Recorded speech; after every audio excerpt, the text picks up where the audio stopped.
If they can do this to me, they can do this to anyone. And these are bad people. These are, in many cases, I believe, sick people. When you look at our country, what's happening, where millions and millions of people are flowing in from all parts of the world, not just South America, from Africa, from Asia, from the Middle East. And they're coming in from jails and prisons, and they're coming in from mental institutions and insane asylums. They're coming in from all over the world into our country. And we have a president and a group of fascists that don't want to do anything about it, because they could right now, today, he could stop it. But he's not. They're destroying our country. Our country is in very bad shape, and they're very much against me saying these things.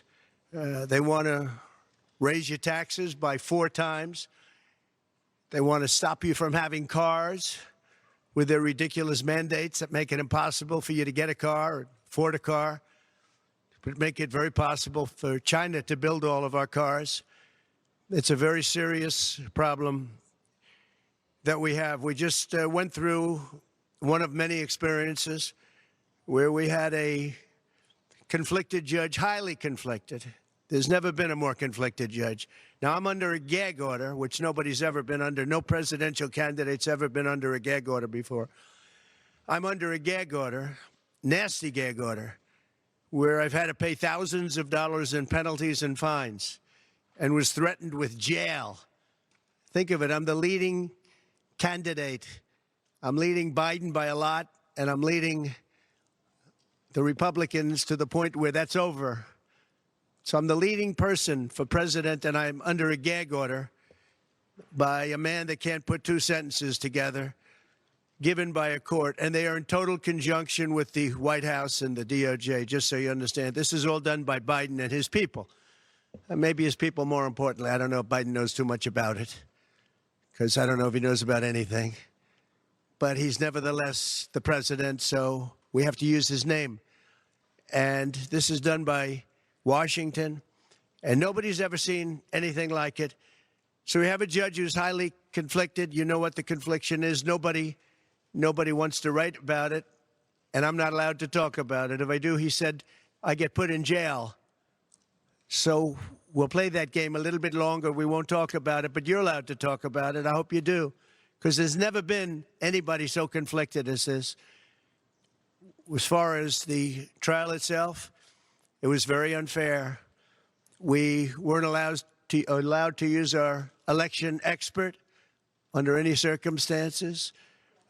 You saw what happened to some of the witnesses that were on our side. They were literally crucified by this man who looks like an angel, but he's really a devil. He looks so nice and soft.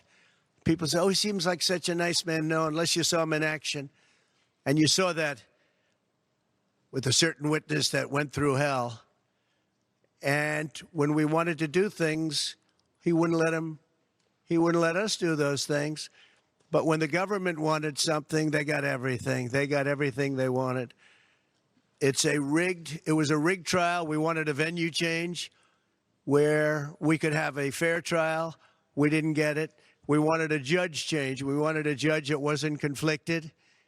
And obviously he didn't do that. Nobody's ever seen anything like it. We had a DA who is a failed DA. Crime is rampant in New York, violent crime. That's what he's really supposed to be looking at. Crime is rampant in New York. Yesterday in McDonald's, you had a man hitting him up with machetes, a machete. Whoever can imagine even a machete being wielded in a store, in a place where they're eating, and he's going rampant. And Bragg is down watching a trial on what they call crimes. They're falsifying business records. That sounds so bad. To me, it sounds very bad. You know, it's only a misdemeanor, but to me, it sounds so bad. When they say falsifying business, that's a bad thing for me. I've never had that before. I'm falsifying. You know what falsifying business records is? In the first degree. They say falsifying business records. Sounds so good, right? It means that legal expense. I paid a lawyer, totally legal. I paid a lawyer a legal expense. And a bookkeeper, without any knowledge from me, correctly marked it down in the books. A very professional woman, highly respected, she testified, marked it down in the books as a legal expense. So a legal expense, paid a lawyer, is a legal expense in the books. It's not sheetrock, construction, or any other thing. It's a legal expense. Think of that. This is what the falsification of business records were. And I said, what else are you going to call it? What else are you going to call it? Now, I would have testified. I wanted to testify. The theory is you never testify, because as soon as you testify, anybody, if it were George Washington, don't testify, because they'll get you on something that you said slightly wrong, and then they sue you for perjury. But I didn't care about that. I wanted to. But the judge allowed them to go into everything that I was ever involved in, not this case, everything that I was ever involved in, which is a first. In other words, you could go into every single thing that I ever did. Was he a bad boy here? Was he a bad boy there? And my lawyer said, what do you need to go through? And all you wanted to do is testify simply on this case, because I would have loved to have testified. To this day, I would have liked to have testified. But you would have said something out of whack, like it was a beautiful sunny day and it was actually raining out. And I very much appreciate the big crowd of people outside. That's incredible what's happening. The level of support has been incredible.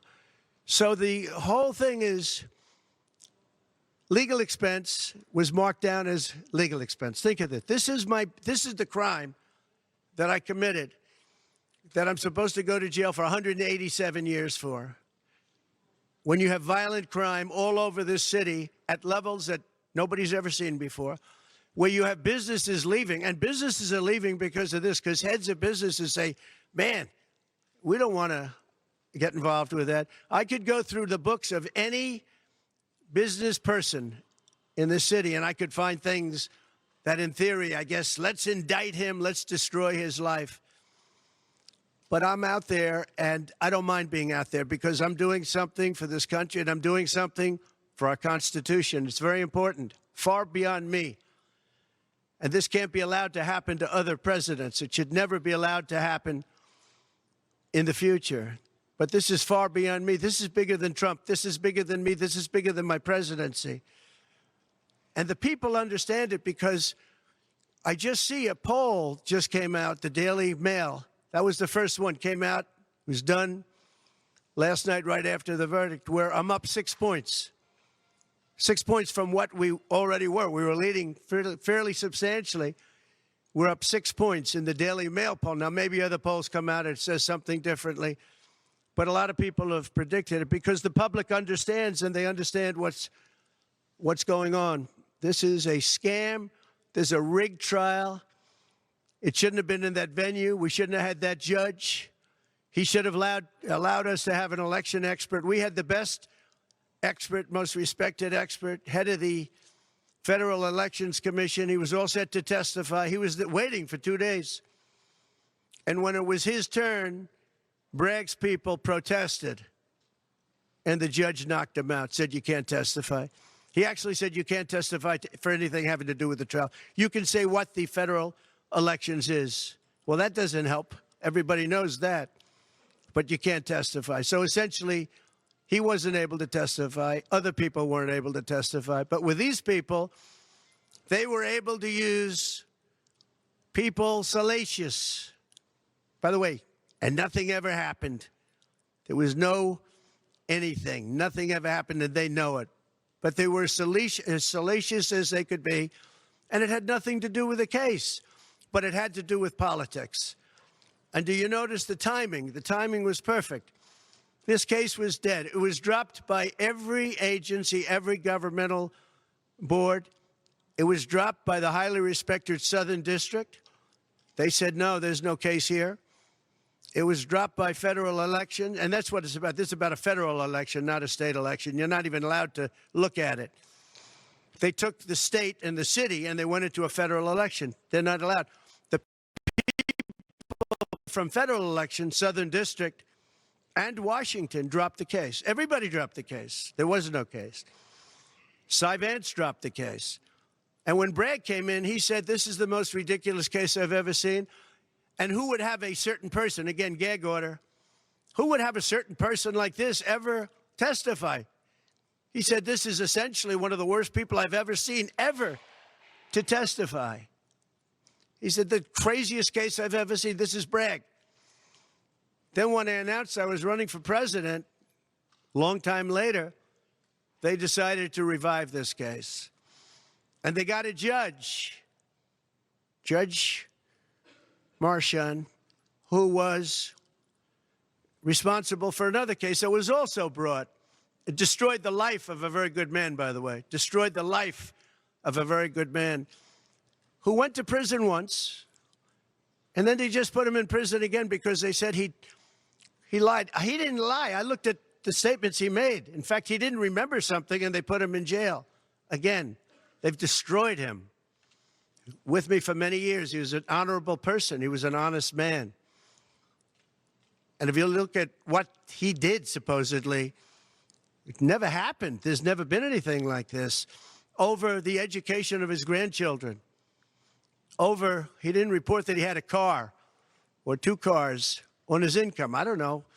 I wonder how many people here have cars. I wonder how many people said, oh, gee, I have a car that's worth X dollars. How do you even figure it? And I guess you do have to report it, but I would say probably almost nobody does. Nobody even thinks about it. They put this man, they destroyed this man, but they put him in jail again because they didn't want him to testify. They didn't want him to testify. That's why he went to jail. They put him in jail twice. He's 77 years old. Now, normally I'd say that's an old guy, but I don't feel 77. Nobody ever says that about me. I'd like them to say, gee, we have to have a little sorrow for this man, because they just don't say that about me, but maybe I'm better off that way. I think I'm probably better off that way. But they put him in jail twice. And you have to see what they put him in jail. And he was threatened by the judge. This man was told, you're going to get 15 years in jail if you don't give up Trump. And he was told that. You're going to get 15 years in jail. And he made a plea deal because he didn't want to spend the rest of his life. And he was told that viciously. We're living in a fascist state. He was told that viciously. So you can go to jail for 4 months, 5 months, or you can get 15 years in jail. So do a plea. Almost who wouldn't do that plea? Everyone does those pleas. It's a horrible thing. There's a whole group of lawyers that fight that. It's so unfair. It's so unfair. But they destroyed his life. So many other things. You look at Southern District didn't want to bring the case. Nobody wanted to bring the case. And then you know who didn't want to bring the case most of all is Bragg. Bragg didn't want to bring it. But then he brought it. And they tried to make it a different case. They didn't say legal expense equal legal expense. Again, if I wrote down and paid a lawyer, and by the way, this was a highly qualified lawyer. Now, I'm not allowed to use his name because of the gag order. But, you know, he's a sleazebag. Everybody knows that. Took me a while to find out. But he was effective. He did work. But he wasn't a fixer. He was a lawyer. You know, they like to use the word fixer. He wasn't a fixer. He was a lawyer. At the time, he was a fully accredited lawyer. Now, he got into trouble not because of me. He got into trouble because he made outside deals, and he had something to do with taxi cabs and medallions, and he borrowed money.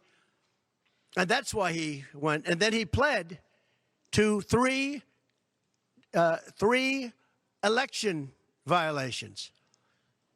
And as soon as I saw that, I said, I wonder why he did that. He pled. He took a deal. Now, he took a deal because he wanted to get off. In other words, I'll take a plea deal, and I want to get off. And he wanted to make a deal with the Southern District. And they wrote the worst report I think I've ever seen on any human being, other than the report that was written on James Comey by the Inspector General, a very great Inspector General, actually, wrote a report that was so bad. This one was possibly worse. The Southern District, the judge didn't let us use it. He said, it's hearsay. I said, it's not hearsay. Wouldn't let us use it. This is about the man. But he got in trouble for a very simple reason, because he was involved with borrowing a lot of money, and he did something with the banks. I don't know if it's defrauded the banks, but something happened. You guys know what it is. And then in addition to that, he gave up on 3 things where he wasn't guilty. In fact, they were going to testify in that. The head of the FEC, the Brad Smith, the election expert, #1 rated in the country, was going to testify. He took a plea on 3 things. He just added them in because that gave him more bargaining power with respect to me. But the 3 things that he pled on, having to do with the election and having to do essentially a little bit with me, they weren't crimes. They weren't crimes. Nor is paying money under an NDA. So we have an NDA, non-disclosure agreement. It's a big deal, a non-disclosure agreement. Totally honorable, totally good, totally accepted. Everybody has them. Every company has non-disclosure agreements. But the press called it slush fund and all sorts of other things. Hush money, hush money. It's not hush money. It's called the non-disclosure agreement. And most of the people in this room have a non-disclosure agreement with their company. It's a disgrace. So it's not hush money. It's a non-disclosure agreement, totally legal, totally common. Everyone has it. And what happened is he signed a non-disclosure agreement with this person, I guess other people, but it's totally honest. You're allowed to make the payment. You don't have to make it. You can make it any way you want. It's a non-disclosure agreement. And he signed that. And there was nothing wrong with signing it. And this should have been a non-case. And everybody said it was a non-case, including Bragg. Bragg said, until I ran for office. And then they saw the polls. I was leading the Republicans. I was leading the Democrats. I was leading everybody. And all of a sudden, they brought it back. It's a very sad thing that's happening in our country. And it's a thing that I'm honored. In a way, I'm honored. It's not that it's pleasant. It's very bad for family. It's very bad for friends and businesses. But I'm honored to be involved in it because somebody has to do it. And I might as well keep going and be the one. But I'm very honored to be involved because we're fighting for our Constitution. The money that was paid legally. There was nothing illegal. In fact, the lawyer in creating the NDA, because at that time he was a fully accredited lawyer. He wasn't a fixer. I never thought of him as a fixer. The media called him a fixer, or the prosecutors called him a fixer. He was a lawyer, and he was fairly good. Later on, I didn't like what he did. I didn't like, for instance, I didn't like that when I became president, he went around and made deals with companies. When I heard that, he was gone. He was gone. And he had payments coming to him, and a lot of this involved things that are very simple. There was nothing wrong. This was standard stuff, all standard stuff. Everything involved was standard. There was no crime here. In fact, I just watched a couple of the reports. You watched Jonathan Turley, Andy McCarthy, Greg Jarrett. You look at all of these people, Mark Levin, all very talented people, great people, many more, many more. And they don't know me, essentially. They don't know me. They're legal scholars and experts. But I look at them. I watched Turley this morning saying, there's no crime here. Everybody says there's no crime here, except for this DA that's got the city out of control with crime. It's absolutely out of control. So we have an NDA that was signed. We have legal expenses. And here's the thing on legal expenses.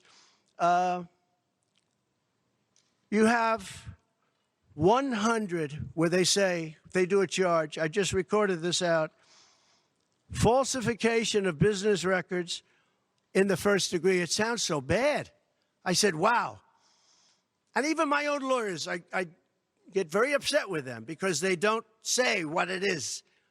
They say, well, falsification of legal records is only a felony. Well, that's a lot. It's only they say a misdemeanor. But they try and bring it up to a felony if there's 2 crimes. They have all these different things. The other thing is they miss the statute of limitations by a lot. because this was very old. They could have brought this 7 years ago instead of bringing it right in the middle of the election. So they missed the statute of limitations. They did everything. Now, let me give you the good news. The good news is last night, we just got a report this morning, in the history of politics, I believe, maybe I'm wrong, somebody will find that I'm wrong, maybe, but I don't think so. They raised with small money donors, meaning like $21, $42, $53, $38, a record $39 million in about a 10-hour period. No, think of that. I like those people.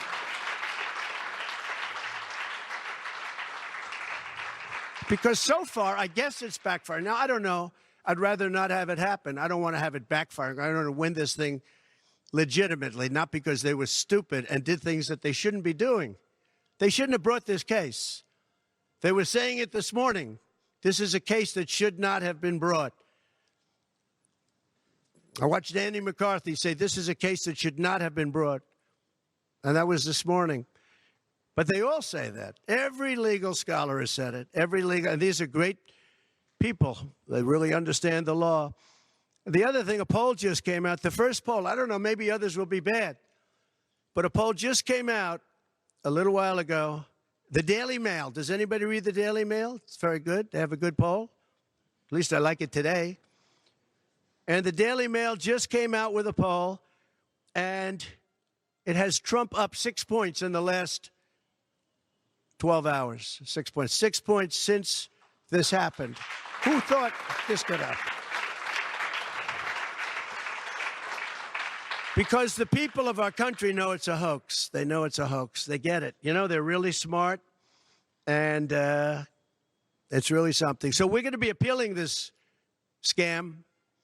We're going to be appealing it on many different things. He wouldn't allow us to have witnesses. He wouldn't allow us to talk. He wouldn't allow us to do anything. The judge was a tyrant. And you got to see that with Bob Costello, a fine man.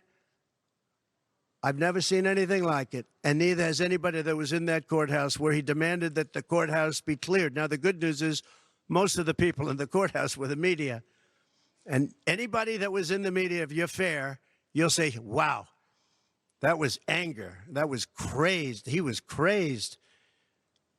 And the reason that Bob Costello acted a little bit upset, which I think he has a right to, was that every question he was being asked was being objected to by the other side and sustained by the judge. Sustained, sustained, sustained. I think he did it many times. I don't know what the number, many times. Even I was sitting there saying, and these were basic questions. And I never saw anybody treated that way by a judge. And I've been treated very badly by 2 other judges also, because it's all the same thing. And it all comes out of the White House.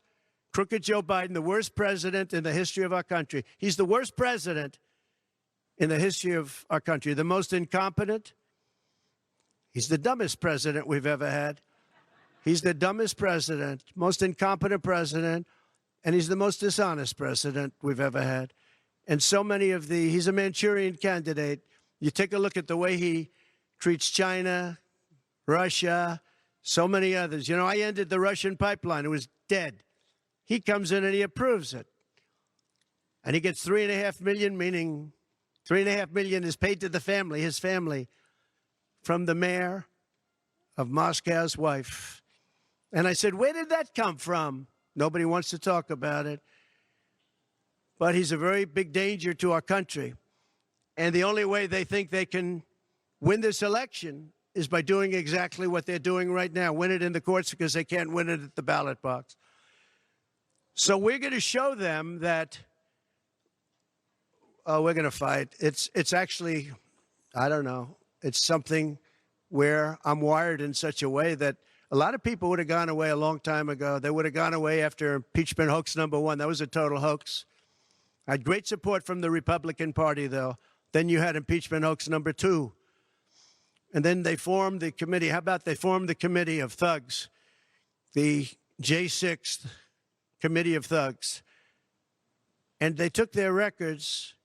and they destroyed all of the records after the committee was abandoned because those records were great for us.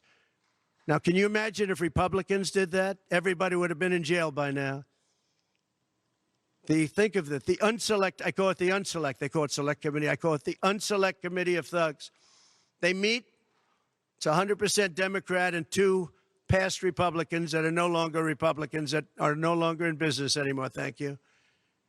But it was all Democrats and 2 wayward Republicans. Liz Cheney and crying Adam Kinzinger. He cries every time he goes on television. He's the most emotional human being I think I've ever seen. And that was our representatives. These 2 people were our rep. So they had all this stuff that they're leaking. And then when it came time to look at the records, like where the police said and the Capitol Guard said that I supplied, think of it, that I recommended as many soldiers or National Guard as you want. 10,000. If you had 500, you wouldn't have had a problem. There wouldn't have been a J6. But Nancy Pelosi and the group didn't want it. Anyway, so they have testimony to all of that, that I did not attack the Secret Service agent in the front of a car. You know, these are strong people. And I supposedly went to the driver, and I grabbed him around the neck. And he rebuffed me. And then I went to the other guy, who I think is a black belt in karate.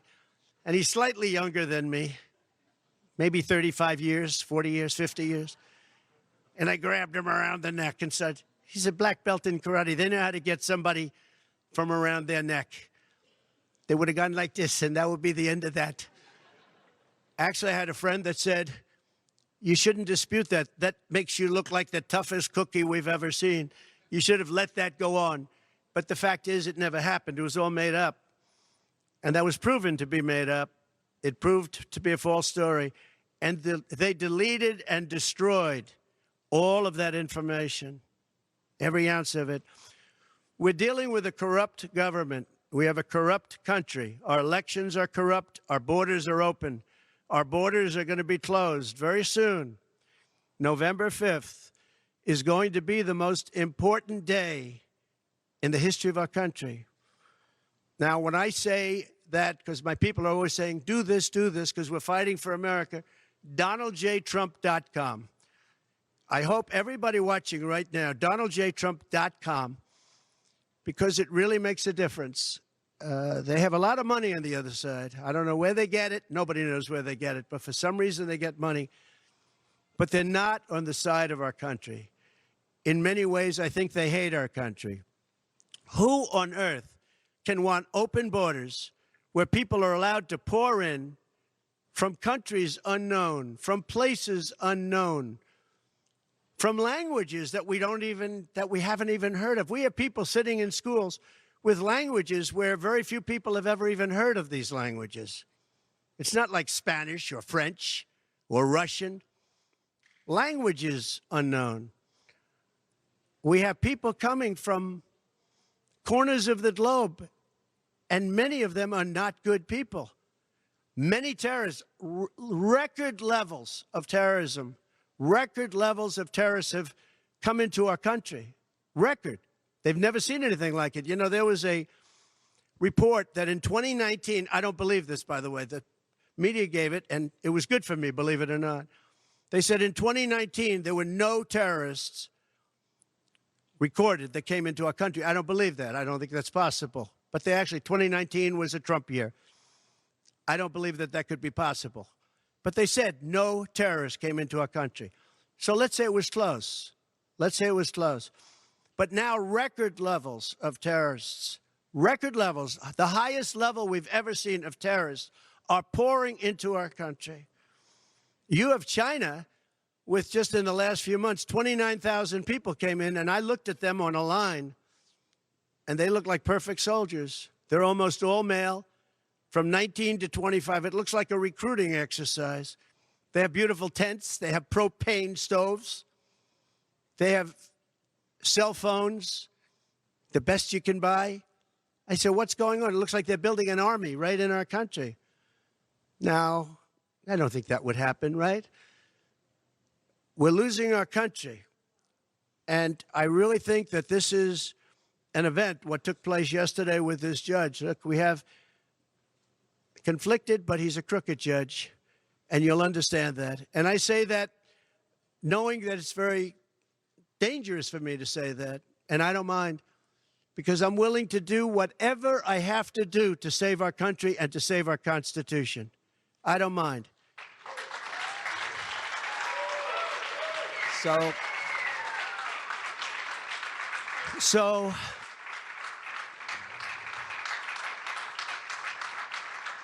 thank you. So we will continue the fight. We're going to make America great again. Very simple. When people fight MAGA, they say, we're going to fight. I watch Biden. We're going to fight MAGA. We're going to stop MAGA. It's make America great again.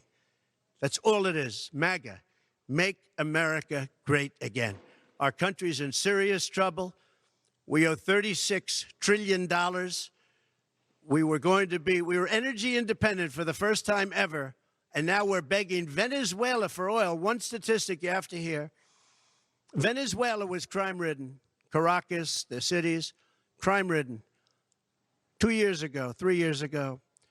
They just reported a 72% drop in crime in the last year because all of their criminals, most of them, and the rest are coming in now, the ones that didn't come in. In Venezuela, their prisons have been emptied into the United States. Their criminals and drug dealers have been taken out of the cities and brought into the United States. And that's true with many other countries.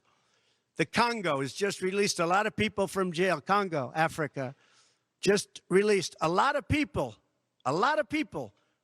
from their prisons and jails and brought them into the United States of America.